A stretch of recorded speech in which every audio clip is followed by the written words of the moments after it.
Hop, mavzuyimiz sonli ketma-ketliklar.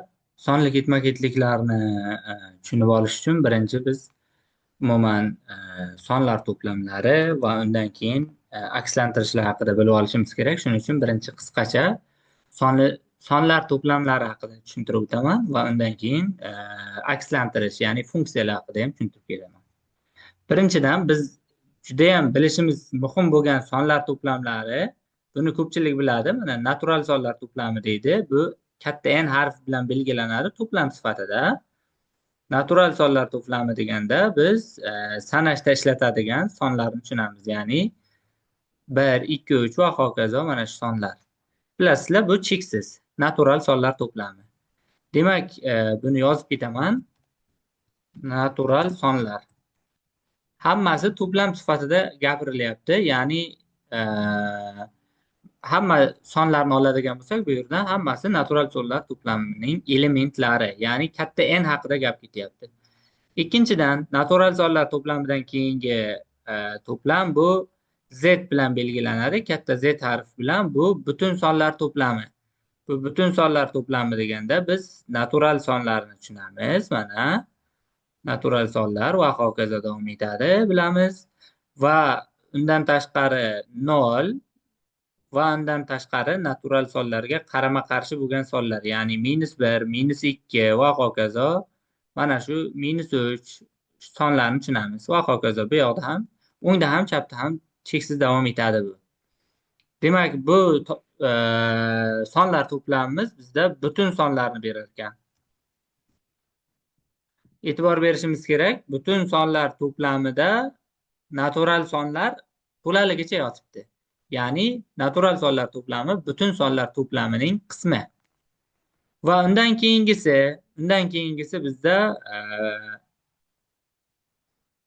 Q bilan belgilaymiz. Bu ratsional sonlar to'plami deyiladi. Ratsional sonlar to'plami. Ratsional sonlar to'plami shunaqa sonlar to'plami ekanki, bu yerda shunaqangi kasrlar ekanki, ratsional sonlar to'plami. Bu yerda kasrning surati butunlay butun sonlardan olinishi mumkin. Maxrajidagi n esa bu natural sonlar to'plamidan olinadi. Ya'ni kasr yozilayotganda odatda suratida butun son, maxrajda esa faqat natural son bilan yoziladi. Ya'ni m taqsim n ko'rinishida yoki kasr ko'rinishida ifodalash mumkin bo'lgan sonlar to'plami bu ratsional sonlar to'plami deyiladi. Va mana shu Q harfi bilan belgilanadi.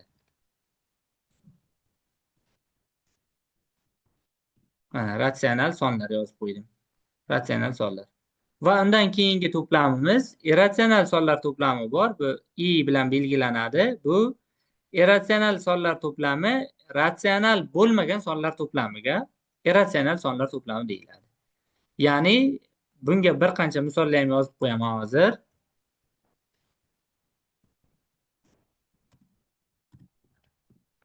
Irratsional sonlar. Ya'ni kasr ko'rinishida ifodalab bo'lmaydigan sonlar. Bunga endi hammasi tushunarli, faqat irratsional sonlar to'plamiga qanaqa sonlarni yozib bo'lmaydi, shunga bir ikkita misol yozib ketaman. Masalan, biz bilgan pi degan son bor.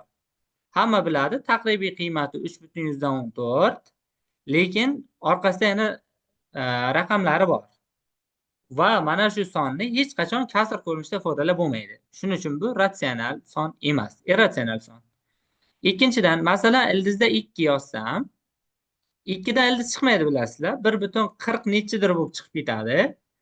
Va mana shu sonni ham kasr ko'rinishda yozib bo'lmaydi. Hech qanaqa qoidasi yo'qda kasr ko'rinishda olib kelishni. Va hokazo, mana shunga o'xshagan sonlar to'plamini olamiz. Shunga o'xshagan sonlar bu irratsional sonlar to'plamini berar ekan. Va biz bilishimiz kerak bo'lgan eng oxirgi sonlar to'plami va eng katta sonlar to'plami bu yerda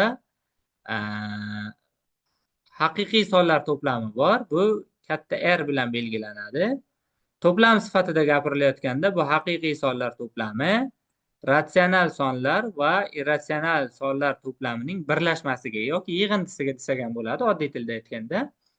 Ikkala to'plamlarning birgalikdagi to'plami bu haqiqiy sonlar to'plami deyilar ekan va mana shu katta R bilan belgilab qo'yilar ekan.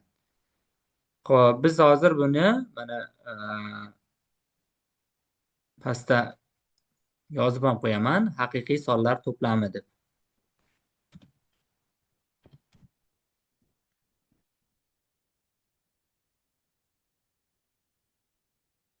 Xo'p, demak, sonli to'plamlarimizda asosiy bilishimiz kerak bo'lgan tushunchalar mana shulardan iborat. Va endi biz akslantirishlar haqida to'xtalib o'tsak bo'ladi. Xo'p, akslantirishlar to'plami. Akslantirishlar qanaqa bo'ladi? Xo'p, bizda mana ikkita qanaqadir to'plamlar olingan bo'lsin. Endi qandaydir to'plam, farqi yo'q, qanaqa to'plam bo'lishini. Misol uchun mana ikkita to'plam. Bittasini masalan x deylik, bittasini y deylik. Va x dan y ga to'plamlarni bilamiz, elementlardan iborat bo'ladi. Ya'ni qanaqadir elementlari bo'ladi ichida. Shu to'plamlar orasida qandaydir moslik aniqlansa, f moslik. Moslik deganda birorta x to'plamdagi birorta elementni y to'plamdagi qanaqadir elementga mos qo'yish. Xo'p, mana shu moslik uchun bitta shart kiritib olamiz. Agar x to'plamdagi ixtiyoriy element f moslik yordamida y to'plamdagi yagona elementga mos qo'yilsa, bu moslikka akslantirish deb atalar ekan. Ya'ni x to'plamdagi ixtiyoriy elementlar har bitta element alohida olganimizda har bitta element y to'plamdagi yagona bitta elementga mos qo'yilishi shart. Ya'ni bu degani x to'plamdagi bitta elementni olsak, shu element y ga bir vaqtda ikkita elementga mos qo'yilishi kerak emas. Xo'p, demak bu mosligimiz akslantirish deb ataladi. Mana yozib qo'yaman. F akslantirish.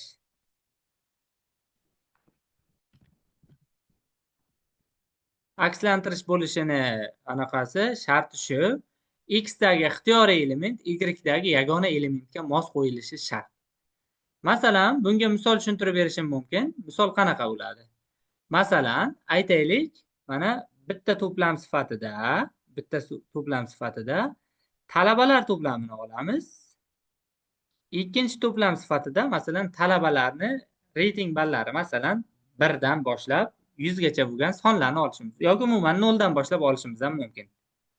Mana birinchisi mana bu yerda talabalar, bu yoqda esa ballar deb yozib qo'yaman va bu anaqalarni yuqoriga chiqarib qo'yay, chunki ichida yozilishi kerak bo'lgan narsalar bor. Masalan, endi qaraymiz. Bu yerda yozishimiz mumkin talabalarni ism familiyalarini, masalan, qanaqadir